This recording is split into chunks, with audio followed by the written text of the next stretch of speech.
presença. Nós amamos a sua presença, nós desejamos a sua presença. Nós temos fome e sede da sua presença. Aleluia! Aleluia! Seja exaltado, Jesus, seja adorado neste lugar. Seja adorado. Aleluia! Oh, aleluia! Seja adorado. Seja exaltado. Mesmo sem merecer teu amor, sei que me amas como eu sou. Tua misericórdia não tem fim. Aleluia! Adore a Ele, querido. Diga palavras de amor a Deus. Senhor, tu és meu bom pastor, e a cada dia não estou só. Estou seguro em ti, em teu grande amor.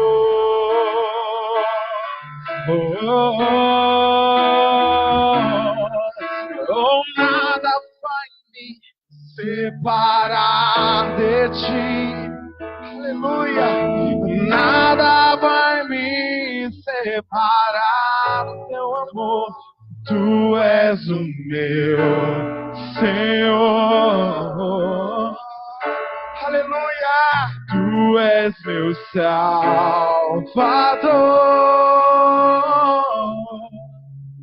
Diga a Ele. A minha esperança está em ti, só em ti.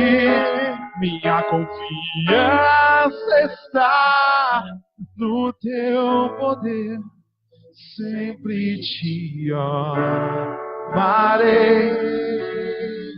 Aleluia!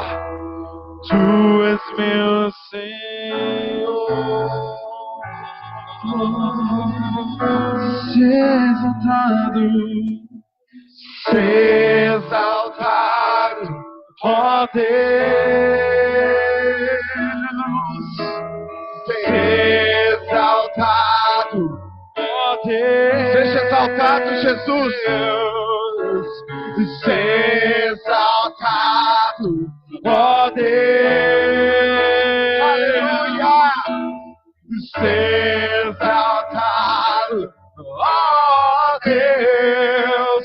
Tu és o único. Tu és o único adorado, Jesus. Tu és o único. Como nós te amamos. Aleluia. Se exaltado, ó Deus. Se exaltado, ó Deus. Tu és o único. Ninguém é como o Senhor. Tu és o único. Ninguém é tão poderoso como o Senhor. Se exaltado, ó Deus, exaltado nesse lugar. Se exaltado, ó Deus, se exaltado, ó Deus, se exaltado, ó Deus. Querido Espírito Santo, eu te peço em nome de Jesus. Permita-nos te tocar de uma forma como nunca fizemos antes. Nós amamos a sua presença. Tem tanta fome do Senhor aqui, tanto desejo de conhecê-lo. Ensina-nos nessa noite. Eu oro para que a mente carnal saia e venha a mente de Cristo. Em nome de Jesus, levamos todo pensamento cativo à obediência de Jesus. Nós nos rendemos a Ti. Eu te agradeço pelo Seu poder.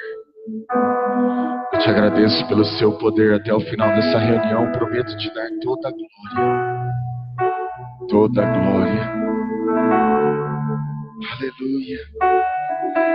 Glória a Deus. Aleluia.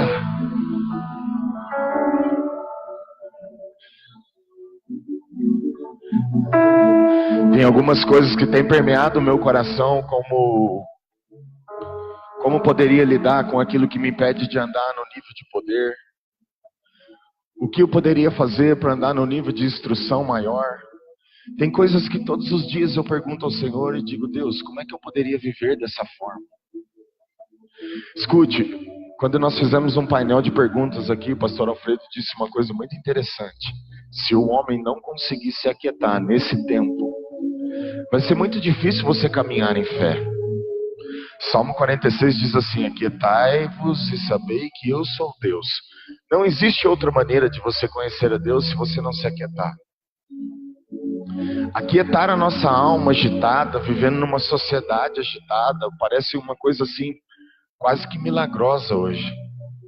Parece que as pessoas não estão pedindo milagre para serem curadas, elas estão pedindo milagres para apenas receberem um tipo de refrigério, descanso e dizer: eu preciso parar um pouco. Agora eu te pergunto, se nós deveríamos considerar e meditar na palavra dia e noite, como é que nós vamos viver o que Deus pediu para que vivêssemos, se nós não conseguirmos encontrar esse lugar? Existe um lugar secreto, existe um lugar onde você pode estar aos pés de Jesus, existe um lugar onde você pode receber a instrução direta do Senhor. Se você tivesse que fazer um pedido a Deus hoje, assim como eu, um dia eu disse: Deus, eu gostaria de te ouvir de uma forma mais clara, ter intimidade um pouco mais profunda.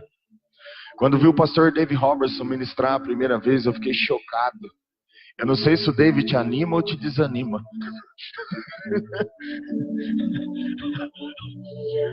Porque o pastor David anda no nível de instrução assim, que yes sir, yes sir. Eu dizia: o que é isso? É yes sir, sim senhor, sim senhor. E aí você começa a observar aquilo, você vê que é possível andar nesse nível de instrução. Mas a pergunta é: por que a igreja não está buscando isso? Nós ainda temos mentalidade de namorados e não de noivo e esposa. Escute, namorados se contentam com flores e chocolates. Mas quando chega o final da noite, eles precisam deixar alguém em algum lugar e voltar para sua casa. O noivo e a noiva não. Eu não sei por que quando as pessoas se casam, eles não veem a hora de acabar a festa, pastor Hamilton. Eu não sei por quê. É porque o noivo e a noiva anseiam pela intimidade. Mas nós ainda como igrejas temos mentalidade de namorados. Nós nos contentamos com os presentes que Deus vai nos dar no domingo à noite. E aí então quando chega o final do culto, cada um vai para o seu canto, Deus fica onde está, nós voltamos para casa segunda, terça, quarta, quinta, sexta. Nós esquecemos de quem somos. E aí voltamos no domingo de novo para ver se Deus pode nos dar algum presente de volta. Porque nós nos alegramos com flores e chocolates. Mas está na hora de tirar a mentalidade de presentes e ver Deus como Pai, como alguém que quer ter intimidade, como alguém que quer se relacionar com você. Então tira a mentalidade de namorado e põe uma aliança e diz: Jesus, eu quero me casar com você.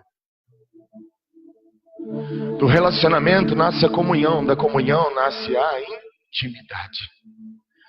É assim que funciona. Você dá uma olhadinha para ela e dá uma piscada. Daqui a pouco vocês estão sentados conversando numa mesa. Comunhão.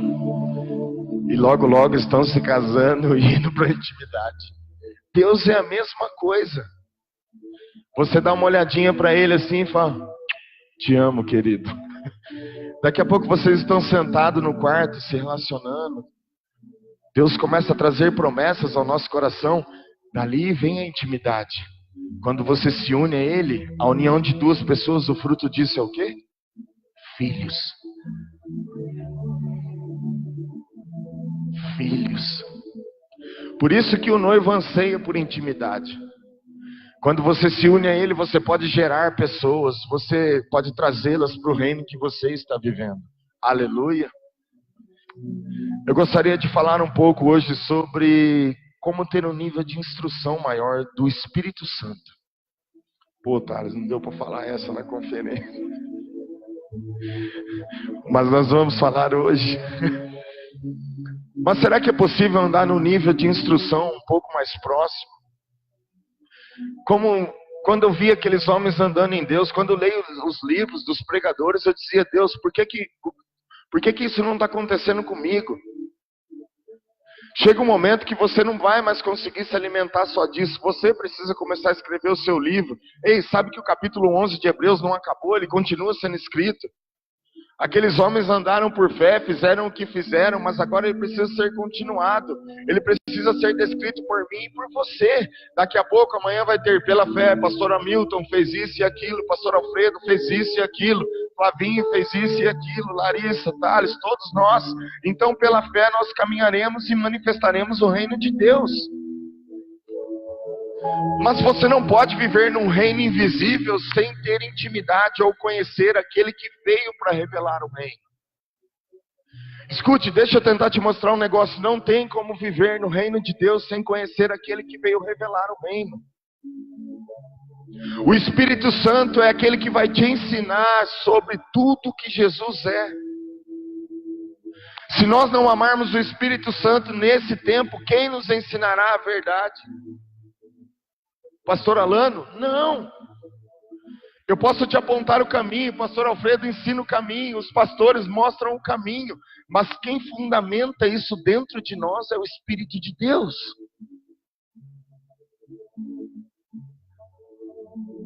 Catherine Kuhlman dizia assim: por favor, não entristeça o Espírito Santo, ele é a única coisa que eu tenho nessa vida.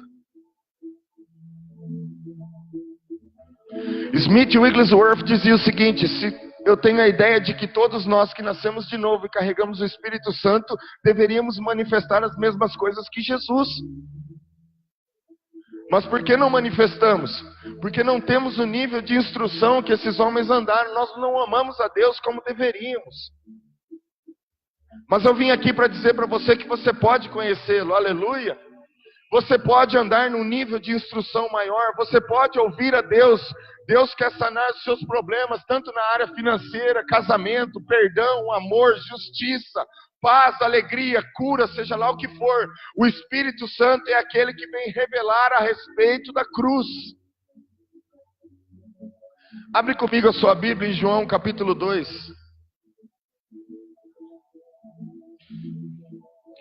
João capítulo 2.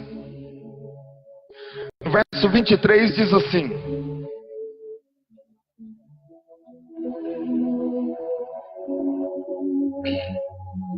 estando ele em Jerusalém, durante a festa da Páscoa, muitos vendo os sinais que ele fazia, creram no seu nome.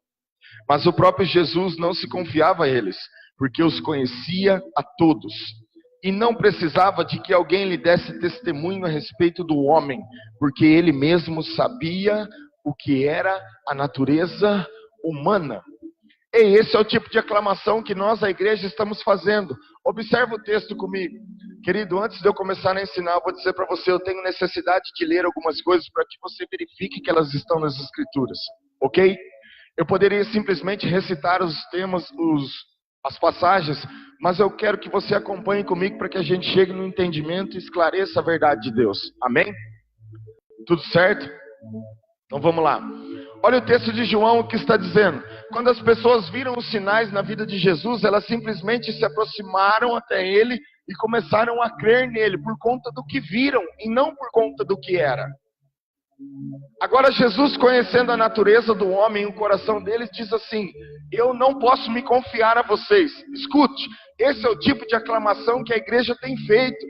Eu não quero que você olhe para mim e diz assim: pastor Alano, você é um homem de Deus. E aí? Pastor Alfredo, você é um homem de Deus. E aí? Nós não temos necessidade de sermos aclamados. O que nós precisamos é que as pessoas vivam o que nós entendemos, o que Jesus nos ensinou, o que o Espírito Santo está nos revelando. Jesus não tinha necessidade de ser aclamado. Por quê? Porque ele sabia quem era e para onde estava indo. Quando as pessoas se aproximaram dele por conta dos sinais, ele disse o seguinte: eu não posso me revelar a vocês.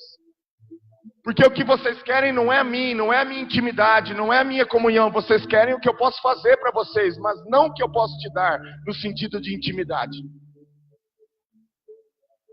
Esse é o tipo de fé ou de comportamento que não é baseado numa fé verdadeira que vem por meio de instrução. A fé vem pelo ouvir e o ouvir da palavra.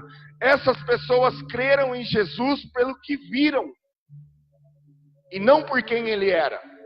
Agora, o tipo de fé verdadeira que Jesus queria que nós entendêssemos, volta um pouco no capítulo 2, olha o que diz no verso 11. Verso 5. Eu vou ganhar um pouco de tempo. Você sabe que é a história das bodas de Caná. Então ela falou aos serventes: fazei tudo o que ele vos disser. Acabou o vinho naquela festa e Maria vai até Jesus. Ela pega o problema daquele cara e leva para aquele que tem a solução de resolver o problema. Escute, Maria nos ensina uma coisa: não pegue o problema dos outros e fique espalhando ou abrindo a vida das pessoas para que elas se sintam envergonhadas. Pegue o problema das pessoas e leve aquele que tem condição de mudar o problema. Foi isso que Maria fez. Mas quando Jesus diz para ela: mulher, que tenho eu contigo? Jesus nunca desprezou Maria. Ele só apenas estava comunicando para ela o seguinte: Maria, você cuidou de mim até agora, mas agora estou sob a tutela do Pai. Eu segui as suas orientações até agora, os 30 anos você cuidou de mim, mas agora eu vou segundo o céu. Eu estou sob a tutela do meu Pai. Só isso que ele quis comunicar. Mas a natureza da fé nasce disso: faça tudo o que ele vos disser. Fé está relacionada a você se comportar segundo o que Deus diz. Ah, mas e se Deus não disser nada? Fique parado. A fé vem pelo ouvir e o ouvir da palavra de Deus. Aleluia! O que aconteceu? Quando Jesus diz: traga as talhas, eles trouxeram as talhas cheias de água. Quando eles obedeceram a Jesus, eles puderam ver os milagres de Deus. Faça tudo o que ele vos disser. Escute, nós temos condições de receber orientação direta daquele que veio para nos ensinar a verdade. Eu vim aqui para dizer para você nessa noite que você precisa fazer tudo o que ele te disser. Mas vamos tentar estudar um pouco sobre isso que as Escrituras nos ensinam. Eu quero tentar levar você a um pouco mais profundo sobre a orientação do Espírito. Vai comigo para Mateus capítulo 17.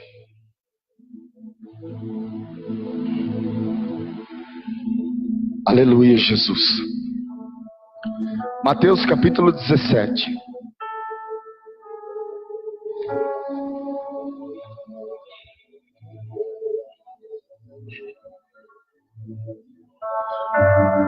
Eu vou ler apenas alguns versículos para a gente ganhar um pouco de tempo. Você conhece a história no Monte da Transfiguração. Olha o que diz a palavra no versículo 4.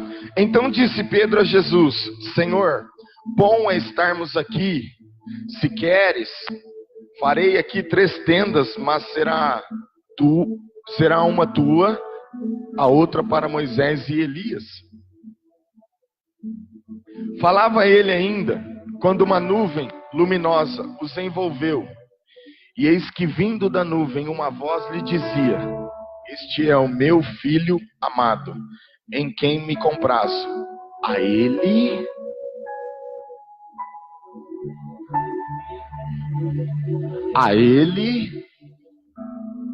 ouvi, atendei, escutai. Deixa eu desenhar para você o que aconteceu na transfiguração. A palavra transfiguração no grego significa metamorfose, de dentro para fora. Jesus trouxe o reino que estava dentro para fora, para como eles tivessem uma visão clara do que seria, da glória que seria o reino manifesto. Mas eu não quero focar a questão do reino, eu quero que você observe a cena, o que aconteceu. Jesus está transfigurado, aparece Moisés e Elias. Está no monte junto com ele, Tiago, Pedro e João. Uma voz vinda do céu diz o seguinte: este é meu filho amado em quem me comprazo. Jesus está sendo simplesmente ratificado, Deus está identificando, ratificando a sua identidade. Ele é meu filho. A ele ouvi. Falando de outra forma, o que o pai estava dizendo para os discípulos é o seguinte: vocês não vão mais ouvir Moisés, a lei, e não vão mais ouvir os profetas, o que eles falaram. Vocês precisam ouvir o meu filho. Como assim, pastor? Não devo ler o Antigo Testamento? Eu não disse isso. Todo o Antigo Testamento nos leva, era sombra do que havia de vir.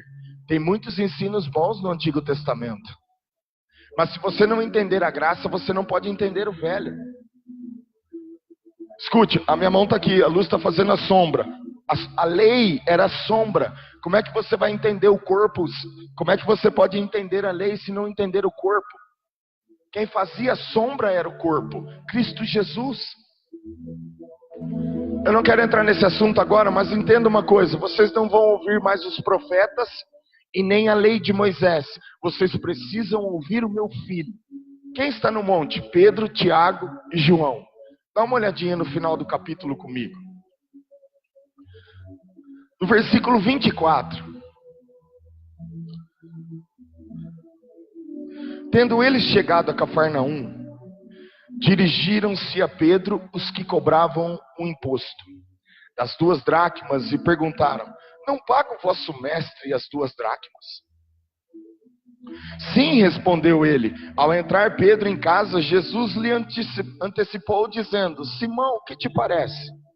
De quem cobram os reis da terra impostos ou atributos? Dos seus filhos ou dos estranhos? Respondendo Pedro: dos estranhos. Jesus lhe disse: logo estão isentos os filhos.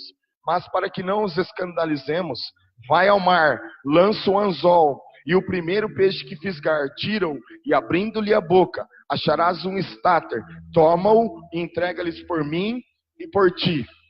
Presta atenção, quando eles descem do monte, os discípulos estão lá, não conseguiram expulsar o demônio. Jesus dá uma lição para eles e diz: por causa da incredulidade de vocês, tudo. De repente chega 2 homens cobrando os impostos do templo. Quando perguntam para Pedro: seu mestre não paga o imposto que foi estabelecido do templo? Pedro diz: paga. Quando ele está vindo para casa para comunicar a Jesus, antes dele falar qualquer coisa, quando Pedro ia abrir a boca, Jesus: ei, espera um pouquinho. O que te parece? Pedro, o que te parece? Pedro acho que olha assim e fala: o que será que eu fiz? Como sempre, o que será que eu fiz dessa vez? Mas Jesus diz assim: de quem cobram impostos? Dos filhos ou dos estranhos? Pedro diz: dos estranhos? Mas então os filhos estão isentos? Por que você falou que eu pago imposto? Agora escute, o imposto foi estabelecido por quem? Moisés. Moisés estabeleceu na lei que o templo deveria receber imposto de 2 dracmas. Todo mês as pessoas que subiam ao templo para adorar, para oferecer qualquer coisa, elas tinham que pagar um tipo de imposto que era as 2 dracmas, ainda que simbólica, estava estabelecida na lei. Agora ele tinha acabado de descer no monte e o pai tinha dito para ele assim: vocês não vão ouvir mais Moisés e nem mais Elias. Ouçam o meu filho. Agora Pedro está dando ouvido a Moisés.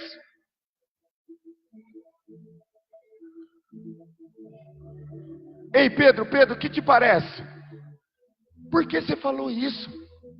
Você acabou de sair de um lugar onde o pai tinha te instruído: ouça o meu filho. Quando Jesus dá orientação para ele: vai ao mar agora e pega o peixe, arranca de lá da boca dele o que você precisa. Então você vai entender o que o pai começou a dizer lá em cima. Quando Pedro decide obedecer a voz de Jesus, um milagre acontece. Ele pega o peixe, arranca as 2 dracmas dele e paga o imposto para não se escandalizar aqueles homens.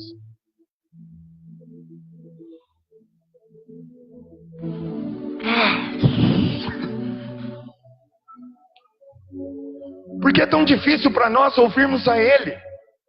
Porque nós precisamos de regras, nós precisamos de lei, nós precisamos de alguma coisa que se imponha sobre nós.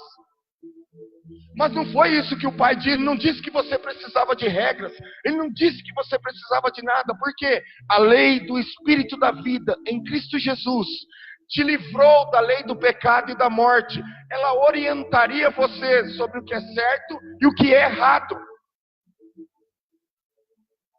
Quando alguém erra e diz assim: pastor, não sabia. Eu falo: querido, tem alguma coisa errada. Por quê, pastor? Porque ela nos acusa ou nos defende daquilo que é certo ou errado. Todas as vezes que alguém que nasceu de novo vai em direção ao pecado, você se sente mal, cara. A natureza de Deus te incomoda. Ela te acusa e fala: não faz isso. Não faz isso agora. Mas se você estiver caminhando para um lugar bom, ela vai dizer: pode ir, filho, eu vou com você, você está certo. Esse é o caminho, essa é a orientação. Calma, nós não acabamos aqui. Vai comigo para Lucas 9. Lucas capítulo 9. Aleluia.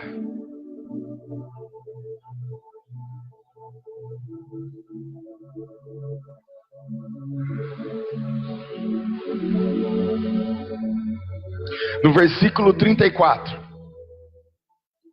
A mesma passagem do Monte da Transfiguração. Enquanto assim falava, veio uma nuvem, os envolveu e encheram-se de medo ao entrarem na nuvem. E dela veio uma voz dizendo: este é o meu filho, o meu eleito. A ele ouvi. Lembre-se que a natureza da fé é baseada no fazer tudo o que ele vos disser. A fé nasce de você ouvir e obedecer a Deus. Fora disso, é emoção, sentimento. O Pai está dizendo: a ele ouvi. Quando eu olho a cena, eu falo: meu Deus. Olha aí, verso 51. E aconteceu que ao se completarem os dias em que devia ser ele assunto ao céu, manifestou no seu semblante a intrépida resolução de ir para Jerusalém. Enviou mensageiros que o antecedesse. Indo eles, entraram numa aldeia de samaritanos para lhe preparar pousada. Mas não o receberam, porque o aspecto dele era de quem decisivamente ia para Jerusalém. Vendo isso, os discípulos Tiago e João perguntaram: Senhor, queres que mandemos fogo do céu para os consumir? Jesus, porém, voltando-se, repreendeu e disse: vós não sabeis de que espírito sois? Pois o Filho do Homem não veio para destruir as almas dos homens, mas para salvá-la. E seguiram para outra aldeia. Ei, escute. Estava lá Pedro, Tiago e João. Pedro estava obedecendo a lei de Moisés. Agora Tiago e João estão ouvindo Elias. Meu Deus! Eles estão no Monte da Transfiguração. Está Moisés e Elias. O Pai está vindo até eles e dizendo assim: este é meu filho amado em quem me comprazo. A ele ouvis. Eles descem do monte. Jesus manifesta o desejo de ir para Samaria, por Jerusalém, passando por Samaria. Ele não é muito bem recebido. Tiago e João, que estavam lá na Transfiguração, diz assim: você quer que nós mandemos fogo do céu para matar todos esses caras? Meu Deus, você acabou de sair do Monte da Transfiguração. Você nunca teve vontade de matar ninguém, né, irmão?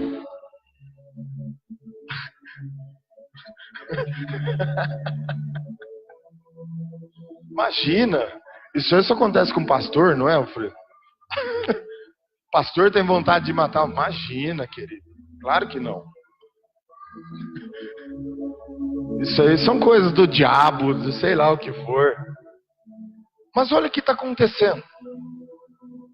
Nós deixamos de ouvir a Deus, de ouvir o Filho, para ouvir o que fizeram, para reproduzir o que os homens viveram. Mas você não pode pegar isso como via de regra. Porque como foi com um, de repente não será com você. Pastor Alfredo até falou isso aqui. A visão que Deus deu para um pode ser que não sirva para você. Agora, entender que às vezes, mesmo escrito nas Escrituras, existe um nível de instrução maior. Isso te faz quase que entrar em parafuso. Você conhece o trabalho do Espírito Santo. Qual é a função do Espírito Santo? Quando ele entra dentro de nós, você começa a se entregar em oração no Espírito. É como se ele acendesse uma lanterna. Eu dei o exemplo de um sótão numa casa. O sótão é um lugar onde geralmente as pessoas guardam o que elas não vão fazer, ou um lugar de hobby. Tem uma oficina lá em cima, qualquer coisa assim, né? Mas não é um lugar muito frequentado. As pessoas só vão para o sótão quando elas têm tempo, ou quando precisa fazer alguma coisa. Mas você precisa entender uma coisa, ele está lá. Quando você começa a orar no Espírito, é como se ele acendesse a lanterna e entrasse nesse lugar. Ele começa a te revelar. E aí você descobre que não é essa belezinha. Você descobre que não é o docinho que imaginava. Aquela coisa assim, nossa, eu achei que eu era tão bom. Eu também.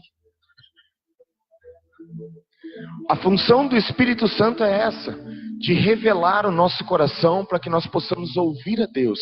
E por meio da obediência, nós sermos transformados pelo poder da palavra.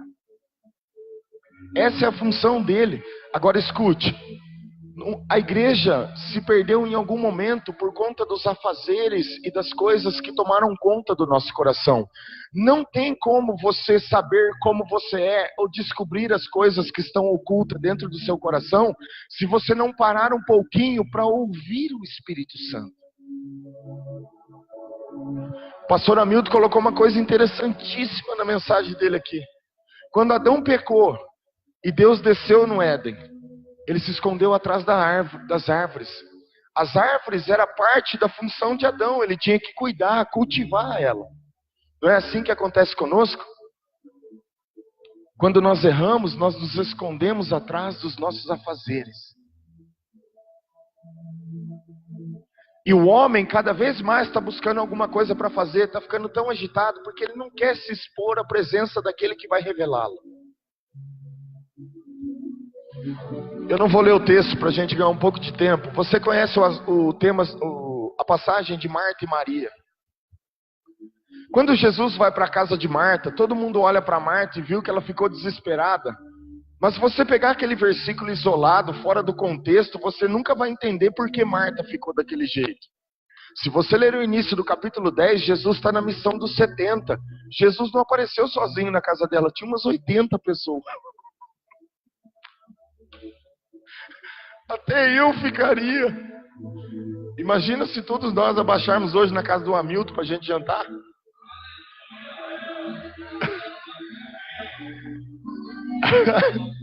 Aleluia. Vai dar um negócio nele assim. E agora? Dá-lhe voz de comer.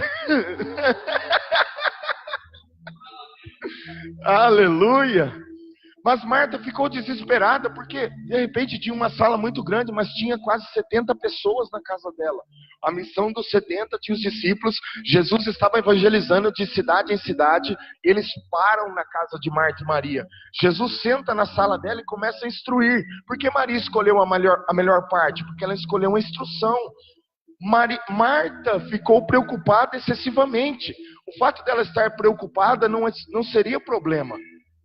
Porque uma coisa é certa, responsabilidade não é errado, mas responsabilidade excessiva estrangula a palavra. O que Marta fez foi, pela responsabilidade excessiva, ela interrompeu o ensino. Ela queria impedir o que a palavra estava fazendo. Aí tem problema. Mas Maria encontrou um lugar onde ela pudesse ficar quietinha e ouvir. Por isso Jesus disse, existe um lugar onde você pode receber instrução. Esse é o melhor lugar. Por isso que ele disse sobre aquele lugar. Ela escolheu a melhor parte. Escute, existe um lugar de trabalho no corpo de Cristo. Existe um lugar de trabalho na igreja. Quando você olha para o apóstolo Paulo, ele diz assim, eu trabalhei mais do que todos vocês, apóstolos. Eu fiz muito mais coisas do que vocês. Mas não foi eu que fiz isso. Foi a graça de Deus que fez através de mim. Existe um lugar de trabalho. Mas existe um lugar onde você possa receber instrução de Deus. E se você não encontrar um lugar onde você possa se aquietar para saber o que o seu coração deve fazer, como você deve proceder, por quê e como, a maneira de como agir diante das adversidades, nós nunca sairemos do carretel de linha.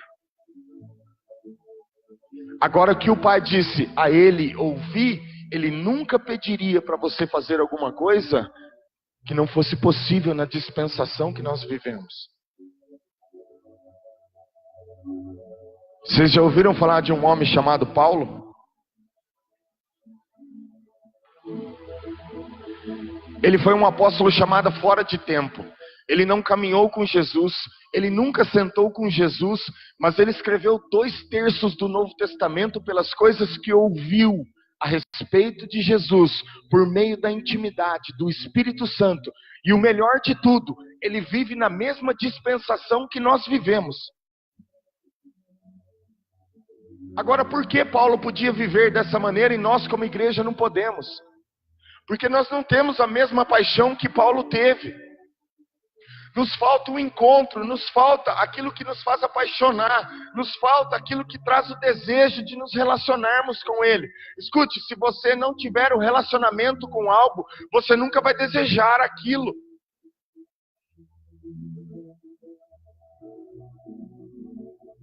Você já comeu aquele bife T-bone, Angus?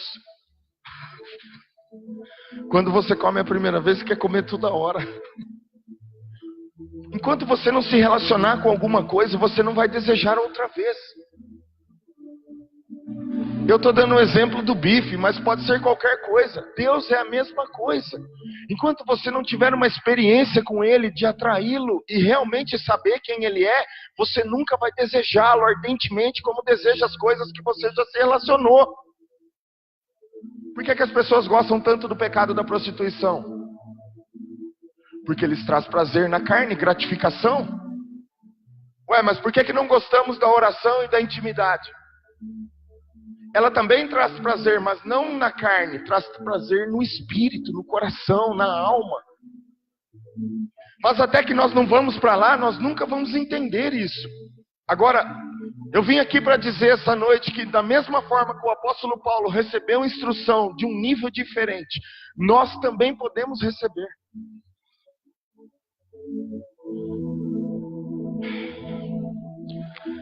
No Evangelho de João, capítulo 16, Jesus diz assim: o Espírito Santo virá, o Consolador, mas ele não falará nada de si mesmo, mas falará tudo o que tiver ouvido.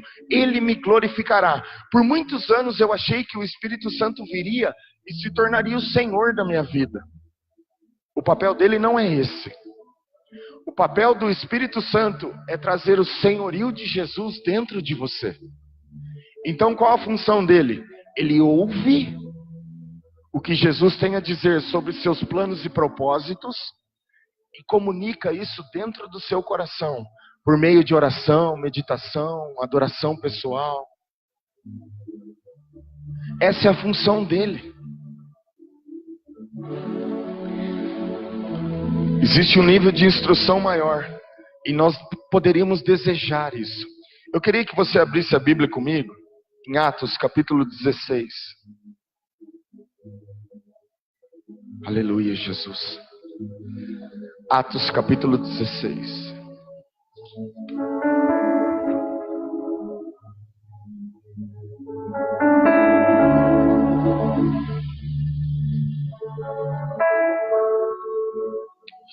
Quando você começa a ler o livro de Atos, você vai ver como os apóstolos viveram no nível de intimidade. Irmão, vou dizer uma coisa para você. A Bíblia é tão fantástica que ela é diferente de alguns livros que você lê por aí. É o único livro que quanto mais você lê, mais desejo você tem de ler. É impressionante, porque ela começa a trazer um tipo de desejo, um anseio de conhecer o que está na frente. Mas as pessoas não param um pouquinho para ler a palavra, considerar ela, descobrir o plano e propósito pelo qual nós existimos. Sabe, tem coisas que têm queimado meu coração. Eu ando muito inconformado comigo mesmo. Eu tive que disciplinar a minha vida. Nós começamos a construir lá em Pirassununga. E eu percebi que a obra, tanto o reino de Deus quanto a minha casa, tomava um tempo meu diário e eu fui saindo do lugar de oração.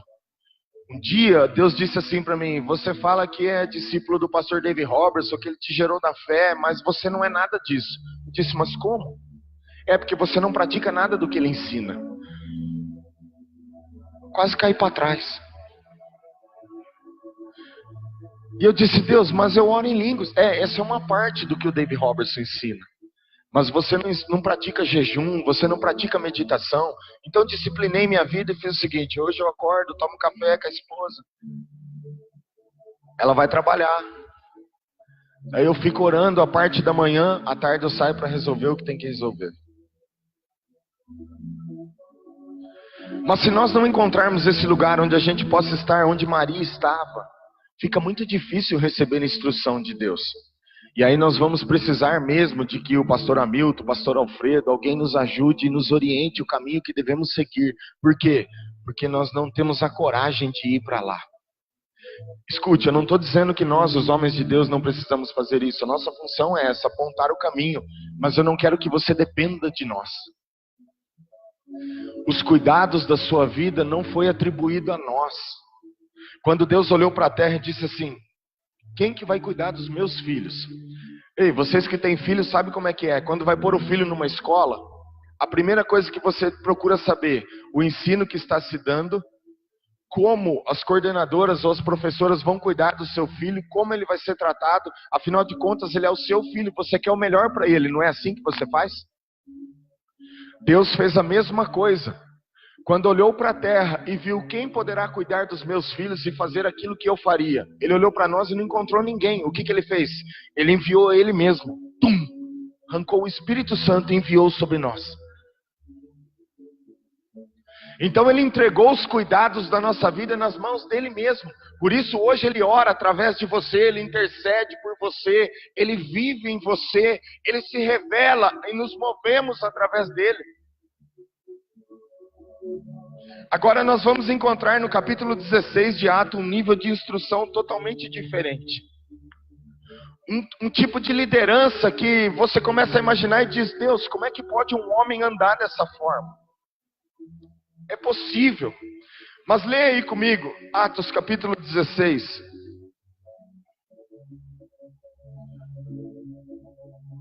No versículo 6 diz assim: e percorrendo a região frígio, Gálata, tendo sido impedidos pelo Espírito Santo de pregar a palavra na Ásia. Tenta considerar um pouco aqui comigo. Paulo tem o desejo de descer na Ásia. Ele só queria pregar o evangelho num lugar onde talvez o seu coração imaginava que seria bom. Agora escute, o que tem de errado pregar o evangelho na Ásia? Eu questionaria Deus na mesma hora. Eu dizia: Deus, a instrução que eu tenho de Marcos, Lucas, Mateus e João é que ide por todo mundo e pregai o evangelho a toda criatura. Por que você não me deixa ir para a Ásia? Todos nós sabemos que a Ásia era a antiga Éfeso. Nós sabemos que Paulo esteve lá mais para frente, onde ficou 2 anos semeando a palavra, e a deusa Diana caiu, o evangelho foi implantado lá, mas não agora. E a pergunta é: por que o Espírito Santo os impediu de pregar a própria palavra, sendo que a instrução da palavra é: ide por todo mundo e pregai o evangelho? Escute, esse é um tipo de liderança e de sensibilidade que nós precisamos buscar e alcançar. Porque às vezes nós olhamos uma determinada circunstância e falamos o seguinte: a palavra de Deus diz isso, mas é isso que ele quer que você faça? Quando João disse assim: se vocês permanecerem em mim e nas minhas palavras, pedirei o que quiserdes e vos será feito. Mas em toda a minha vida eu pensei assim: se permanecerdes em mim e nas minhas palavras, não são a mesma coisa? Não, é diferente. Por quê? Permanecer em Jesus é quando você é salvo, você está caminhando e está tudo certo. Mas de repente você tem uma circunstância. Então você precisa de uma palavra específica. O que nós chamamos de palavra rema, palavra revelada. Então permanecer em Jesus é você ir conduzindo a sua vida bem tranquilo e você vai caminhando normal. De repente alguma coisa sai do lugar. Agora você tem que permanecer nele e na sua palavra. Ou seja, você precisa de instrução.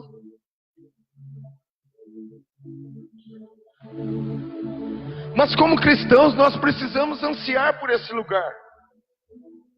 Pelo amor de Deus, irmãos, não vai acontecer nada se nós não buscarmos e amarmos o Espírito Santo como deveríamos.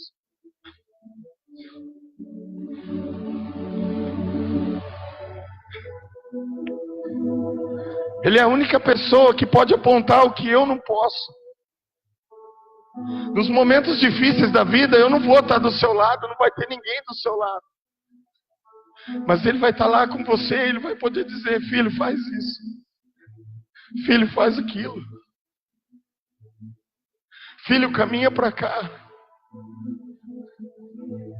Eu passei um momento muito difícil na minha vida. O pastor Alfredo foi um dos pastores que foi lá me ajudar. Mas o meu coração estava tão ferido que eu não conseguia ouvi-lo. Eu disse: mas como? Por que eu estou passando por isso?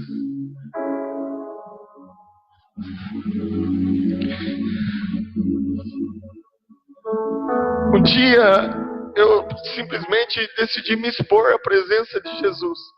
Eu fiquei 9 horas chorando no quintal da casa da minha mãe. Deus, fala comigo.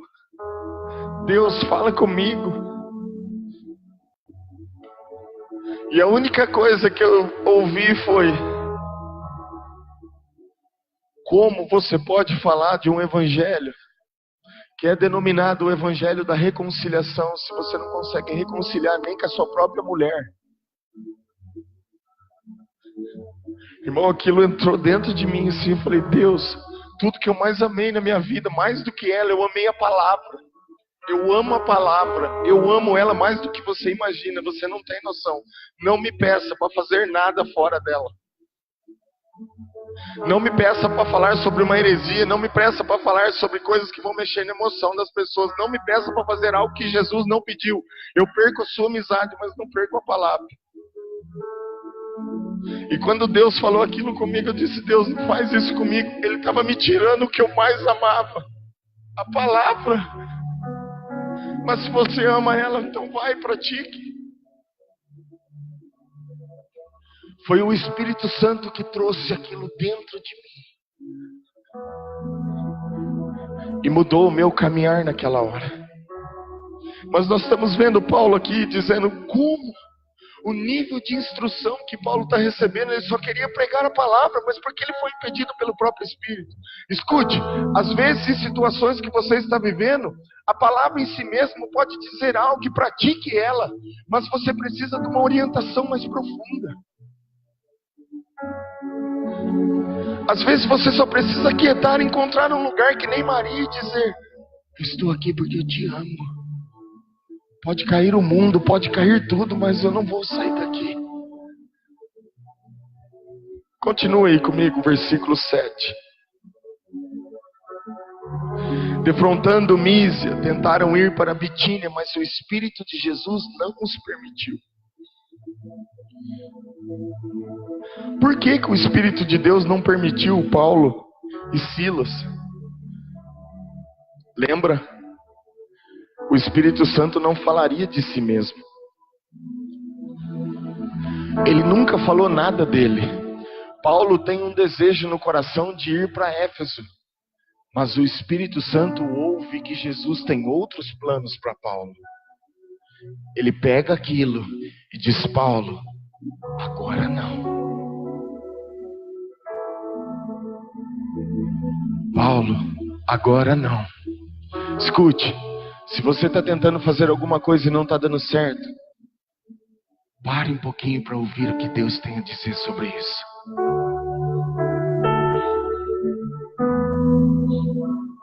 Pare um pouquinho, se aquiete.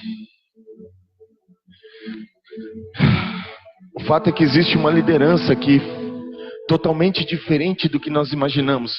Não é o Espírito Santo parando um homem acerca do pecado. É o Espírito Santo parando um homem acerca de pregar a palavra. E o que você está vendo aconteceu depois da cruz, depois da ressurreição, na mesma dispensação que eu e você estamos vivendo. Mas continua aí o texto, versículo 8. E tendo contornado Mísia, desceram a Troade. À noite sobreveio a Paulo uma visão na qual um varão macedônio estava em pé e lhe rogava dizendo: passa Macedônia e ajuda-nos. Assim que teve a visão, imediatamente procuramos partir para aquele destino, concluindo que Deus nos havia chamado para lhes anunciar o Evangelho.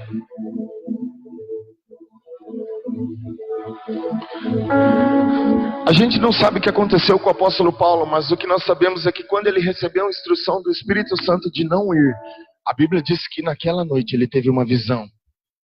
Não sei se um sonho ou uma visão aberta, a Bíblia não especifica isso assim de uma forma muito clara. Mas tem duas coisas que nós precisamos considerar aqui. Quando você não sabe o que fazer, se puder ir dormir, vai descansar. E eu te digo o que acontece.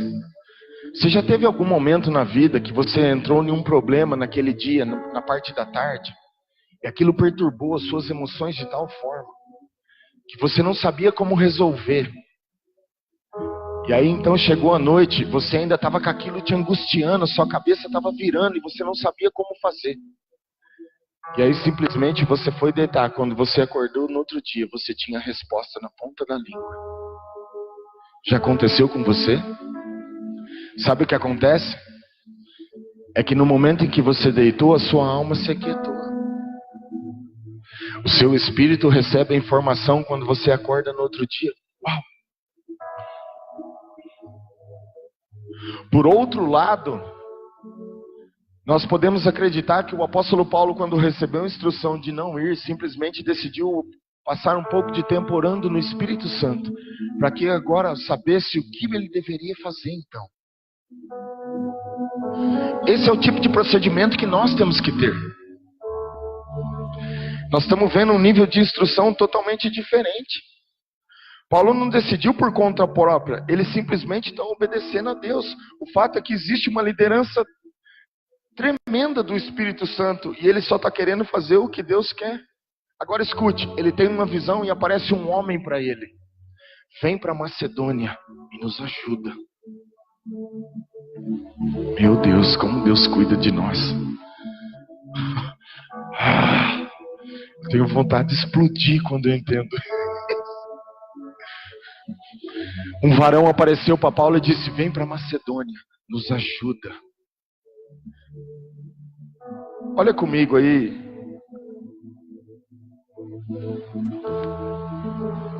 No capítulo 16, no verso 10, dá uma olhadinha aí comigo. Assim que teve a visão, imediatamente procuramos partir para aquele destino, concluindo que Deus nos havia chamado para lhes ensinar o Evangelho. Tendo, pois, navegado de Troade, seguimos em direitura a Samotracia. No dia seguinte, a Neápolis, e dali a Filipos, cidade da Macedônia, primeira do distrito e colônia. Nesta cidade permanecemos alguns dias. Eu não vou ler para a gente ganhar um pouco de tempo, mas deixa eu te dizer uma coisa. Esse é o tipo de liderança que nós deveríamos caminhar como cristãos. Ouvir o Espírito Santo para saber aonde nós deveremos ir. Paulo simplesmente tem uma visão e tem alguém clamando para ele ir para Macedônia. Ele obedece, ele pega o navio, ele vai em algumas cidades e depois ele vai a Filipos, cidade da Macedônia. Eu vou até usar o exemplo do irmão missionário, né? Glória a Deus por isso. Mas hoje o que acontece no nosso tempo? Eu peço que o irmão não me leve a mal sobre o que vou dizer, mas apenas para ensinar. Nós vamos à escola de missões e aprendemos algo sobre Deus, e quando terminamos aquilo, simplesmente temos o desejo de ir para as nações, porque esse é o desejo que queima no missionário. Em todos nós queremos praticar o evangelho, pregar o evangelho. Então nós decidimos ir para alguma nação, simplesmente vamos para lá e começamos a estabelecer a palavra. Isso está errado? Não, mas ainda é um desejo pessoal. Agora, diferente disso, é quando o Espírito de Deus diz: ei, vai para lá. Ei, vai para cá. É um nível de liderança diferente. Não tem nada errado em pregar a palavra, mas ainda é um desejo pessoal. Quando Paulo diz: eu quero ir para Éfeso, ele estava certo, estava, mas ainda era um desejo pessoal. Mas agora ele tem uma visão e ele precisa ir para Troade, para Macedônia. Ele vai para lá. Nós vamos ganhar um pouco de tempo. Quando Paulo chega na Macedônia, ele encontra uma mulher chamada Lídia. Ele prega o evangelho para um monte de mulheres. Elas nascem de novo.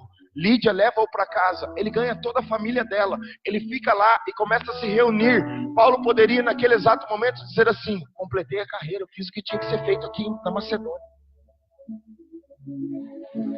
Mas nós temos que entender que Paulo não viu uma mulher, ele viu um homem. Quando Paulo sai da casa de Lídia, ele encontra uma mulher endemoniada que começa a dizer: ei, vocês são filhos do Deus Altíssimo. Os filhos do Deus Altíssimo. Paulo vai lá e expulsa o demônio daquela mulher. Ela trazia muito lucro para os senhores daquele lugar. Eles ficam revoltados e mandam prender o apóstolo Paulo e Silas. Agora eu quero que você leia comigo aí. Vira aí, 16, versículo 20. Levando os pretores, disseram: estes homens, sendo judeus, perturbam a nossa cidade, propagando costumes que não podemos receber, nem praticar, porque somos romanos. Levantou-se a multidão unida contra eles, e os pretores, rasgando-lhe as vestes, mandaram açoitá-los com varas. E depois disso, lhe deram muitos açoites e os lançaram no cárcere, ordenando ao carcereiro que os guardasse com toda a segurança. Este, recebendo tal ordem, levou-os para o cárcere interior e lhes prendeu os pés no tronco. Escute, por Paulo ter tirado o lucro daqueles homens, eles prenderam Paulo e Silas e açoitaram-nos em praça pública. Sabe como é que era, querido? Assim, ó. Sabe aquela coisa que prende as mãos assim? Se rasga as costas e ó, eu fico imaginando Silas: Paulo, o que a sua visão fez comigo?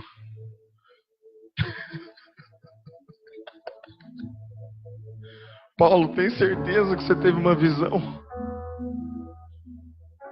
Eu tô apanhando aqui, cara. Eu vejo a cara de Silas olhando para ele dizendo: Paulo, tem certeza que você viu mesmo? Paulo tinha certeza do que tinha visto. Continua o texto comigo, 25. Por volta da meia-noite. Essa palavra nas escrituras, por volta da meia-noite, significa a hora mais escura, mais densa de trevas, a hora mais difícil de Paulo. Paulo e Silas oravam e cantavam louvores a Deus, e os demais companheiros da prisão escutavam. De repente sobreveio tamanho terremoto que sacudiu os alicerces da prisão. E abriram-se todas as portas, soltaram-se as cadeias de todos. O carcereiro despertou do sono e, vendo abertas as portas do cárcere, puxando da espada, ia suicidar-se, supondo que os presos tivessem sido fugido. Mas Paulo bradou em alta voz: não te faças mal nenhum, porque todos nós estamos aqui. Então o carcereiro, tendo pedido uma luz, entrou precipitadamente e trêmulo prostrou-se diante de Paulo e Silas. Depois, trazendo-os para fora, disse: senhores, que devo fazer para que seja salvo? Responderam-lhe: crê no Senhor Jesus e será salvo tu e tua casa.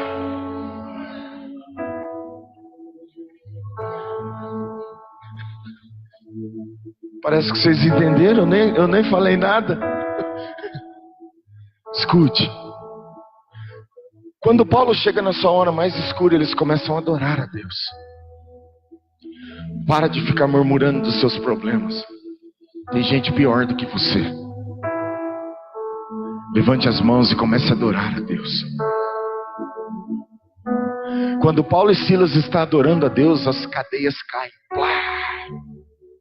O carcereiro arrancou da espada e disse: eu estou perdido, agora eu vou me matar. Querido, você sabe por que o carcereiro quis tirar sua própria vida? Porque em Roma, quando um preso fosse condenado a alguma coisa, e o carcereiro que estivesse tomando conta dele, ele fugisse, o carcereiro pagaria a pena daquele cara que fugiu. Então, se tivesse alguém preso, condenado à pena de morte, e ele fugisse do cárcere, então o carcereiro morreria no seu lugar. Quando ele viu que as cadeias caíram e achou que todo mundo tivesse fugido, sabe o que ele falou? Eu mesmo vou me matar, porque eu vou ter que pagar a pena de tudo isso. Mas Paulo diz: não, ei, para. Quando Paulo olha para ele e diz assim: é ele. É ele. Ele quem? O homem da Macedônia. Era ele. Mas como? É ele que eu vi na visão. Era ele. Mas por que Deus mandaria Paulo lá? Paulo queria ir para Éfeso, ganhar uma cidade. Mas desvia a rota e leva ele para ganhar uma família. Por quê? Como? Que nível de instrução que é esse? Escute, deixa eu te dizer por quê. Paulo queria ir para Éfeso porque ele estava a fim de ganhar uma cidade. Ele queria anunciar o que ele tinha recebido. Mas Deus tinha outros planos para ele. O Espírito Santo impede Paulo e diz: Paulo, não vá. Eu teria questionado e diria: Deus, por que não? Eu só vou pregar a palavra. Ele tem outros planos para você. Talvez Deus esteja falando com você hoje: ei, pare. Não faça isso. Mas por que, Deus? É a coisa certa. Ei, eu tenho outros planos para você. Quando Paulo vai para Macedônia, ele está sendo castigado. Ele ganha uma família de Lígia, mas ainda não era o propósito da visão. Mas quando cai as cadeias, ele vê um homem e diz: é ele. É ele.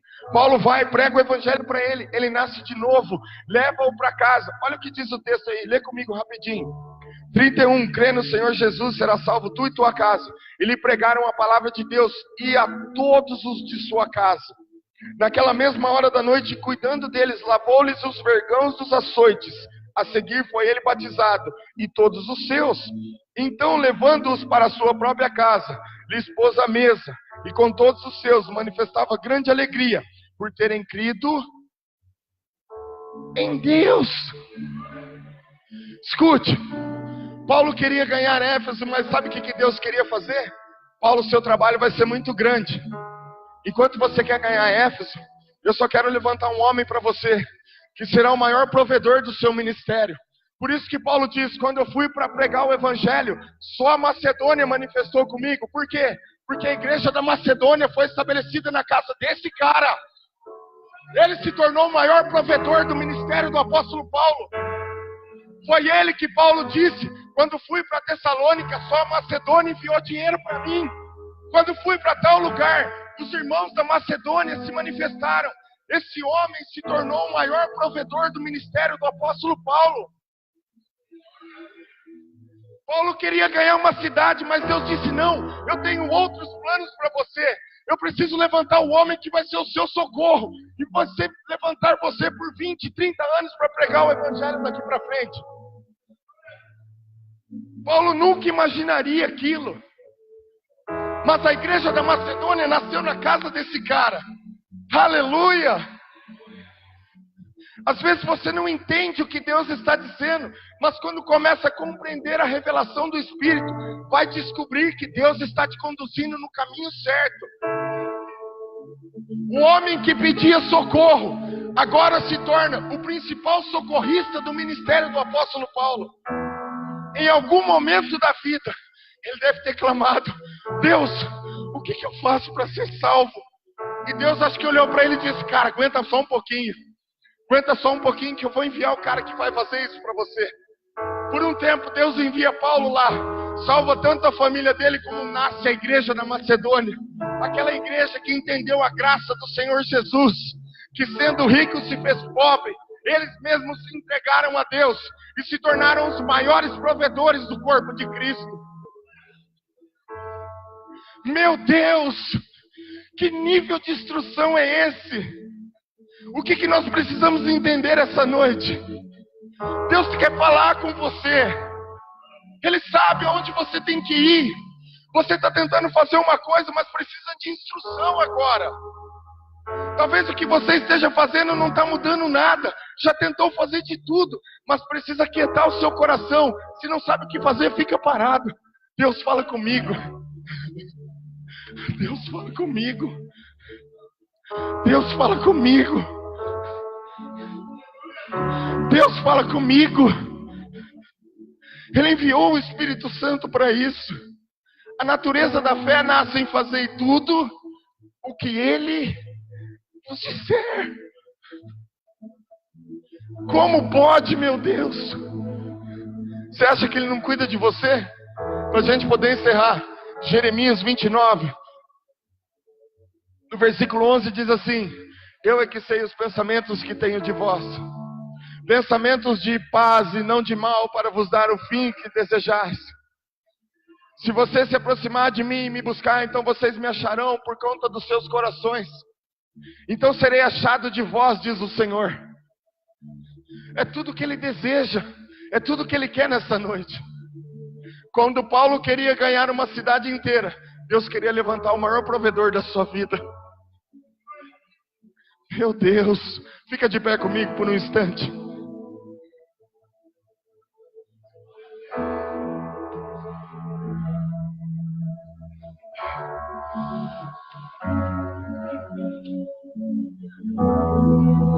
A igreja da Macedônia foi fundada na casa do carcereiro. Meu Deus, um homem que estava clamando por salvação, por socorro, se torna o maior socorrista do ministério de Paulo. Eu não sei o que você está vivendo, mas eu sei de uma coisa: você pode receber a instrução direta dele hoje. Ouça Deus. Ouça Deus. Escute, jovens. Não faça as coisas porque alguém está dizendo para você fazer. Passe tempo orando. Ouça Deus, obedeça seus pais, sua mãe, seu pai, sua mãe, mas ouça Deus. Ouça Deus. Minha mãe sempre quis que eu fizesse uma faculdade. Meu pai, eles não tiveram condição de pagar uma faculdade para mim. Eu tive que trabalhar mais cedo e também não tive condição de fazer a faculdade. Quando eu casei, minha esposa foi dar aula na faculdade, eu tinha bolsa de graça. Ela disse para mim: por que você não faz? Eu falei: acho que vou tentar. Irmão, eu entrei na maior furada da minha vida. Fui estudar direito. Eu me apaixonei pelo direito. Eu fiz direito até o 3º ano. Dentro de mim eu dizia assim: eu vou ser um promotor de justiça. Um dia Deus foi lá na faculdade. Encontrei uma mulher vindo no meio do caminho. Nunca vi a moça. Se existe anjo, mulher, mano, era aquele. Eu não sei, não tem sexo, né? Mas assim, eu vi aquela moça vindo no meio do corredor. Ela apontou o dedo para mim e disse assim: o que você está fazendo aqui? Eu falei: o que será que eu fiz agora? Eu falei assim: estou estudando. Ela olhou para mim e disse assim: vai embora daqui, aqui não é o seu lugar. Cara, aquilo fechou minha glote. É glote que fala.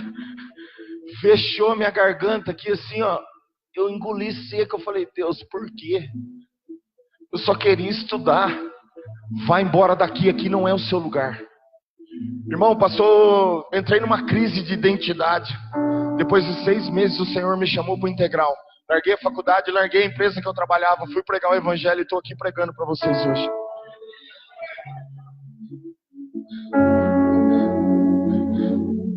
A voz ainda norteia você, mas escute, aquela mulher foi voz de Deus para mim, mas ainda eu precisava daquela voz aqui dentro. Quando entrei na crise de identidade, eu pedi férias da empresa. Eu fiquei 11 dias orando 12 horas por dia, 10 horas. Porque eu precisava saber o que Deus queria para mim. Dia 10 de dezembro de 2010. Desculpa, 22 de dezembro de 2010. O Espírito do Senhor foi lá no quintal da minha casa. Eu estava orando 2h30 da manhã. Disse: Elano, para tudo que você está fazendo. Cara, eu nunca vou esquecer essa voz. Eu caí de joelho no chão. Eu disse: Deus, me perdoa. Para tudo que você está fazendo. Sai do trabalho, para a sua faculdade, vai pregar o evangelho e volta a fazer sua esposa sorrir. Aquela voz mudou o meu coração. Hoje eu sou um pregador.